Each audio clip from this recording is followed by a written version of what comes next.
இப்போ பாலிடிக்ஸில் நடக்கிற ஒரு ஆபத்தான விளையாட்டு என்ன தெரியுமா? ஒரு கட்சி பேரை யூஸ் பண்ணி ஃபேக் ஐடி கிரியேட் பண்ணி கண்டென்ட் போடுறது தான். ஆப்போசிட் கட்சிக்காரங்க கிரியேட் பண்ணாலும் அதை டிவிக்கே தான் பண்ணாங்க அப்படின்னு சொல்கிறதுக்கும் மக்கள் இருக்க தான் செய்கிறாங்க. ஆனால் இப்போ என்ன கேள்வினா, உண்மை இல்லாமல் ஒரு பார்ட்டியோட பெயரை கெடுக்க கண்டென்ட் போடுறது நியாயமா? அது மாதிரி கண்டனம் தெரிவிக்கணும் அப்படின்னு சொல்லி விஜய் அண்ணாக்கு சொல்கிறீங்க. ஓகே, அது நாங்கள் பண்ணியிருந்தா கண்டிப்பாக கண்டனம் தெரிவிச்சுக்கிறோம், நாங்களே தெரிவிச்சுக்கிறோம்.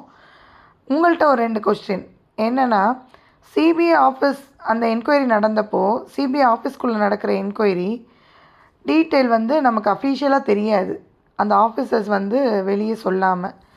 பட் அந்த டைமில் ஊடகங்களில் நீங்கள் டிக்ளேர் பண்ணது எல்லாமே இப்படி கேள்வி கேட்டதா தகவல், அதுக்கு இது சொன்னதா தகவல் அப்படின்னு நீங்கள் போட்டிங்க. இது ஜேர்னலிசமா இல்லை இமேஜினேஷனா?